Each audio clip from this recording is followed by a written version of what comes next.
On this week's episode of Capital City Sports, the football team takes on Florida, the men's basketball team hosts their first game against Norfolk State, and the women's team takes on Ohio State. All that and much more on Capital City Sports.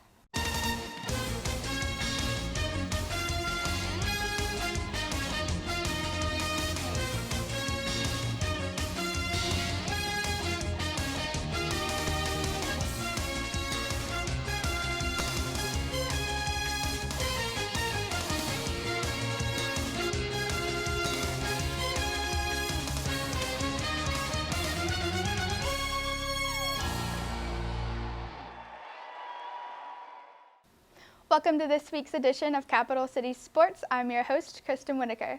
The Lady Gamecocks volleyball team took on Tennessee this past week. Garrett Lash has more coverage. I'm here at the Carolina Volleyball Center where the South Carolina Gamecocks just took on the Tennessee Volunteers. Now Carolina's been struggling a little bit in conference play. They look to come home where they had a much better record to see if they could get the W. Carolina looked to snap a 5-game home losing streak to the Lady Vols, as you see the Banana Man in attendance having some fun. Out of the action, and early on in the first set, Jackie Angermiller capitalizes nicely off a bad ball pass, one of her 10 kills on the night. Later in the first, that's Dessa LaGrosse, and clearly Tennessee's not picking up what she's putting down. After trailing early, Carolina won set 1. Into the second, we mentioned Dessa LaGrosse before, and she must have snuck in some trampoline shoes. Look how high off the ground she gets here. Oh my goodness. Later in set 2, Aubrey Zell serves her second straight ace for an early 4-point lead. Tennessee closed the gap, but USC held to a slim lead with help from Darian Dozier right there, who was involved in a team-high 6 blocks. And speaking of blocks, it's LaGrosse again. No ma'am! The solo block put the Gamecocks on set point, one of 11 Gamecock blocks on the night. And did we mention that she could kill too? On set point, she smacks one right into the face of a volunteer. Yep, that's going to leave a mark. Team leading 13 kills for her, and the Lady Gamecocks are now up 2 sets to love. Now kids, when your coach tells you to play it to the whistle, here's why. Impressive hustle to the stands from libero Megan Kirkland, who also had 14 digs on the day. Coco Atola Williams would send it over. Then a couple of touches later, Joelle Cabrera dies to keep it up, setting up one of Sarah Blomgren's 10 kills on the day. Match point for Carolina, and with authority, Darian Dozier puts down the 1 ball for her 6th kill, as South Carolina rolls 25-16 in the final set, sweeping a 20-win Tennessee team 3-0 for their 4th conference win. The Lady Gamecocks get the sweep here against Tennessee. They move to 8-6 at home and 11-16 on the season. From the Carolina Volleyball Center, I'm Garrett Lash with CCS. We head over to Colonial Life Arena where the women's basketball team takes on Ohio State in the season opener. D'Angelo Stevenson has the story. I am here tonight at Colonial Life Arena where the number 2 Lady Gamecocks will take on the Lady Buckeyes, who are number 6. Will the Gamecocks continue their streak at 2-0? Let's take a look at the highlights. Before taking the floor, the Lady Gamecocks celebrated along with the fans the unveiling of their first ever Final Four banner in school's history. They also were presented with their SEC championship rings from a year ago. Guard Tiffany Mitchell hits a corner 3. She had 7 points in the first half. Her running mate Kavita Sessions pushed the tempo early and finds Asia Wilson for the easy bucket. Sloppy play by Ohio State, which leads to a steal by Khadijah Sessions as she finds her teammate Asia Dozier for the transition layup. Ohio State will come right back as guard Kelsey Mitchell finds Asia Doss for the transition 3. A little loose ball action for Ohio State as guard Amiris Austin recovers it and shoots a well-contested 3 over Asia Dozier. Tiffany Mitchell drives aggressively to the basket. She wanted a foul call, but it was ruled out of bounds. Late in the third quarter, Ohio State will go on an impressive run, but the Gamecocks will rally back with tremendous defense from Atlanta Coates and impressive offense to get the win, 88-80. Even though the Gamecocks came away with a pretty impressive win tonight, Don Staley really wasn't happy with the girls' play. We got stagnant. Obviously, we need to practice a little bit more to play this type of competition. They expose some of the weaknesses, some of the things that you haven't gone over time and time again. But I thought it was gritty win. I know that if it was anywhere else besides here, we would be the losing team.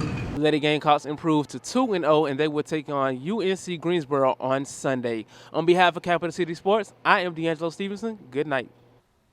Over at Williams-Brice, the South Carolina Gamecocks host the Florida Gators, who clinched the SEC East last week with a win over Vanderbilt. Lauren Swartz has the highlight. Coming off 2 straight losses, the Gamecocks are back home at Williams-Brice Stadium for the first time in 4 weeks, hoping to reverse that streak. They're taking on number 11 ranked Florida, which holds an 8-1 record. The Gators clinched the SEC East title last weekend in their win over Vanderbilt. Florida gets their offense going early as Trayon Harris completes a 26-yard pass to wide receiver Antonio Callaway, giving the Gators good field position that would result in a 3-yard rush into the end zone by Jordan Cronkite. Florida goes up 7-0 in the first quarter. They carry their strong offensive and defensive play into the second quarter, taking a 14-0 lead over the Gamecocks on this 41-yard touchdown pass to Cronkite. The Gamecocks try to get things going on offense but get shut out in the first half. Florida's offense keeps their momentum going in the third quarter as Trayon Harris connects with Jake McGee for a 16-yard pass good for a first down, setting up for a 39-yard field goal by kicker Austin Harden. The Gamecocks fall to a 17-0 deficit, and it doesn't get better for them in the third quarter. Orth is sacked by Jordan Sherritt, and the Gamecocks offense continues to struggle while the Gators offense continues to dominate. Interim head coach Sean Elliott tries to pump his team up and get them refocused for the final quarter of the game. Orth gets things going on a quick completion to Farrah Cooper, a combination that would be useful later in the drive. Orth passes yet again to Cooper, but then the roles are reversed as Cooper sends it back to Orth, who makes a 17-yard catch that finally puts the Gamecocks on the board. Trailing 17-7, the Gamecocks force a 3-and-out for Florida with a big sack of Trayon Harris by Kelsey Griffin. They take advantage of Florida's weak drive to make a strong one for themselves, starting with a 25-yard completion to wide receiver Matrick Belton and ending with a 38-yard touchdown pass to Cooper. The 3-point deficit looks promising for the Gamecocks, but hopes for a comeback are quickly diminished as Florida's offense retaliates with a huge 53-yard run by Kelvin Taylor, putting the Gators on the 1-yard line for an easy follow-up rush by Taylor for the touchdown. Trailing by 10, the Gamecocks seal their fate as Orth is intercepted by Quincy Wilson. The offense couldn't pull off the comeback, and they fall to the Gators by a final score of 24-14. The loss against Florida puts the Gamecocks at 3-7 and leaves them with only 1 win in SEC play for the year. They're hoping to end their 3-game losing streak next week in a home game against the Citadel. From Williams-Brice Stadium for Capital City Sports, I'm Lauren Schwartz. With much anticipation for the start of the season, Frank Martin's Gamecocks take on Norfolk State. Let's send it out to Nick Veronesi at Colonial Life Arena. South Carolina men's basketball team have high hopes for this season, and they took on the Norfolk State Spartans at the Colonial Life Arena on Saturday.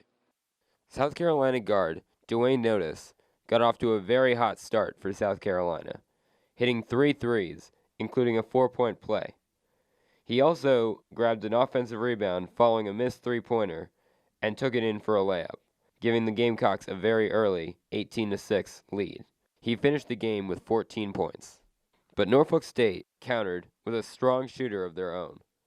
Charles Oliver finished 7 for 13, including 5 for 10 on 3-pointers. He had 21 points and was also helped by a very strong crossover layup from Preston Bungai. Norfolk State cut the lead to 40-34 at halftime. South Carolina was at risk of being upset at home to start the season, but after going 10 for 29 from the field in the first half, they cleaned it up in the second half, going 13 for 30. They passed the ball around a lot better, including on this play, leading to a Lamonis Chakevicius jumper. The biggest play of the night came midway through the second half. P.J. Dozier threw an alley-oop to Chris Silva. It was an exclamation point for a big second half for South Carolina. In the end, the defense clamped down, and South Carolina pulled away for an 84-69 victory over Norfolk State.